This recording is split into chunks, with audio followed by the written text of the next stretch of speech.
Ever wonder what a live-action Troy McClure movie would have looked like? How about Mrs. Doubtfire 2? Keep your eyes on the screen to learn about these cool projects, and others that nearly got the green light. Phil Hartman had a superpower. He could make anything funny. Take, for instance, Troy McClure, his iconic role in The Simpsons. You might remember this character from the Planet of the Apes musical he starred in, the clip shows he hosted, or the infomercials he attached his name to. Hi, I'm Troy McClure. You may remember me from such nature films as Earwigs, Ooh, and Man vs. Nature, The Road to Victory. Do any of those sound hilarious in concept? Not so much. Are they gut-bustingly funny when depicted by Phil Hartman? Absolutely. Before Hartman was murdered, he was part of early talks for a live-action Troy McClure film. Most accounts indicate that Hartman himself pushed the idea and that many Simpsons staff writers were on board, including Matt Groening. Tragically, Hartman was killed by his wife before any of this could take place. Groening had flirted with the idea of a live-action Simpsons spin-off before. In 1994, he and Michael Whitehorn completed a pilot script for a show that focused on Krusty the Clown. It never got off the ground, but thankfully, this was not due to anyone's death. Following his trial for child molestation in 2005, Michael Jackson spent the next few years away from the spotlight. He slowly rehabilitated his image, but also desperately needed money. As such, in March of 2009, he announced This Is It, a year-long residency at the O2 Arena in London starting that July. And when I say this is it really means this is it. Less than a month before the first show, however, Jackson died of acute propofol and benzodiazepine intoxication at the age of 50.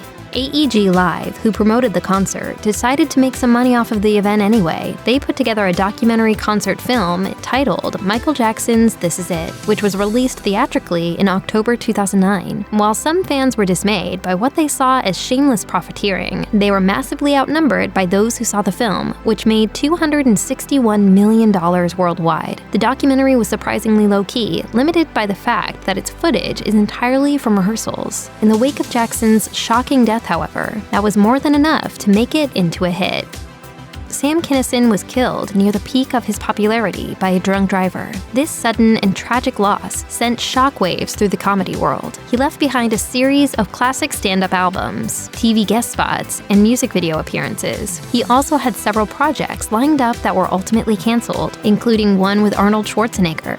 Bill Kinison, Sam's brother and business manager, revealed in 2009 that the comedian had signed a deal with New Line Cinema for 3 movies shortly before his death. One would have been a straightforward concert film, one would have been a movie with Rick Moranis, and one would have been a truly star-studded affair. Of this last film, Bill Kinison shared, it was going to be Schwarzenegger, Beverly D'Angelo, Christina Applegate, and Corey Feldman. The movie was about Sam as a convict, and it's an adopt-a-convict thing. He comes and lives with you to help him straighten out his life and all that. Alas, it was not to be. The movie was shelved following Kinison's death. The death of Robin Williams shocked the world. The comic giant left behind a stunning legacy, as well as 4 in-production films that were eventually released. There was, however, one project that went unfinished, the sequel to Mrs. Doubtfire. Attempts at a Mrs. Doubtfire sequel date back to at least 2001. Both Robin Williams and Chris Columbus repeatedly turned down scripts they found uninspiring. As Williams said, Mrs. Doubtfire being unmasked in the original movie made a repeat performance difficult, but a sequel was finally announced in April of 2014. Williams was set to star, Columbus was signed on to direct, and Elf screenwriter David Berenbaum would script it. Of course, Williams' 2014 death put an end to the movie. Training Day, a TV sequel to the 2001 Denzel Washington film of the same name, was set to become a headlining CBS series. I'm the police! Bill Paxton starred as Detective Frank Rourke, alongside Justin Cornwell as Officer Kyle Craig. Just a few weeks after the series premiere, however, Paxton died of a stroke following open-heart surgery. He was 61. Paxton had shot all 13 episodes of Training Day's first season prior to his death, allowing it to air as planned. The show saw a small ratings spike after he died, but reviews weren't spectacular, and its audience dwindled as the weeks wore on. Between low ratings, lackluster reviews, and the death of the show's biggest star, CBS chose not to recast the Rourke role and pulled the plug after 1 season.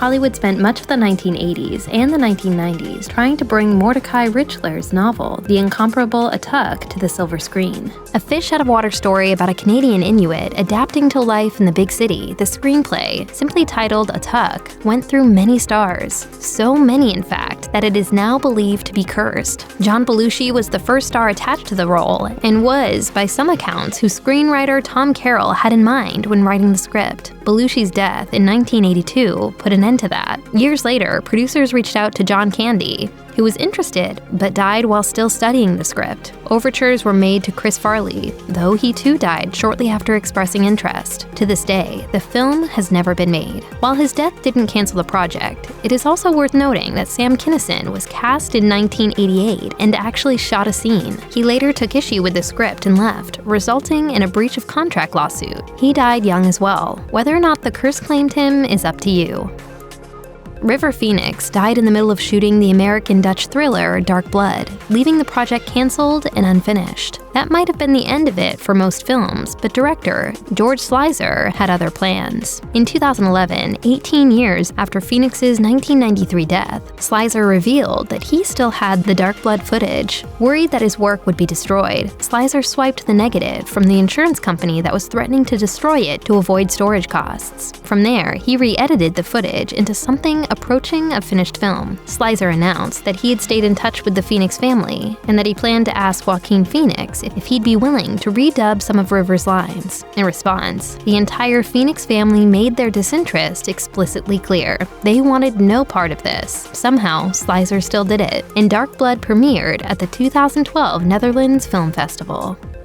Chris Farley's public persona as brash and goofy was at odds with his true self, a gentle man self-conscious about his size and unhappy with being typecast. Not long before he died, he was hard at work on a biopic about silent movie star Roscoe "Fatty" Arbuckle. The project had promise and could have expanded his career beyond clowning, but it wasn't completed before he died. Arbuckle was one of the first true Hollywood stars. He was a gifted physical comedian and remarkably agile for his size, but he was privately insecure and resentful of his girth. Arbuckle is best remembered today for being accused of the rape and murder of silent film star Virginia Rappe. He was exonerated after 3 trials, so much so that the jury of the last trial apologized to him. Regardless, his career was effectively over. Farley knew this role could change his career. His obsession with the movie endured through the haze of his addictions, to the point that some colleagues believed it to be an unhealthy fixation. Ultimately, he never got clean and died of a drug overdose in 1997.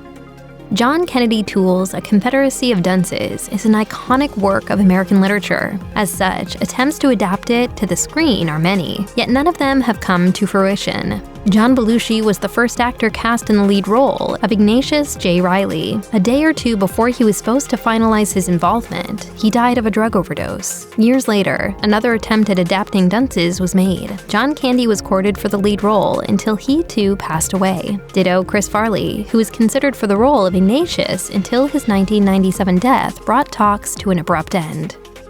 Natalie Wood's enigmatic death by drowning is a landmark Hollywood tragedy. She didn't just leave behind an enduring mystery, she also left behind at least 2 projects that went unfinished. A few weeks after she died, actor Timothy Hutton said that he and Wood had purchased the film rights to Barbara Wurzba's book, Country of the Heart. The book tells the story of a teenage writer who falls in love with a famous novelist dying of cancer. Her death stopped the project before it could ever start. The novel has since faded into obscurity. Wood was also a few months out from making her stage debut. She was working on Anastasia, a play about the tragic Russian princess, set to debut at the Amazon Theater in Los Angeles. Tony winner Arvin Brown was attached to direct, with rehearsals to start in January 1982 and opening night scheduled for the following February. Development of the show ended upon her death.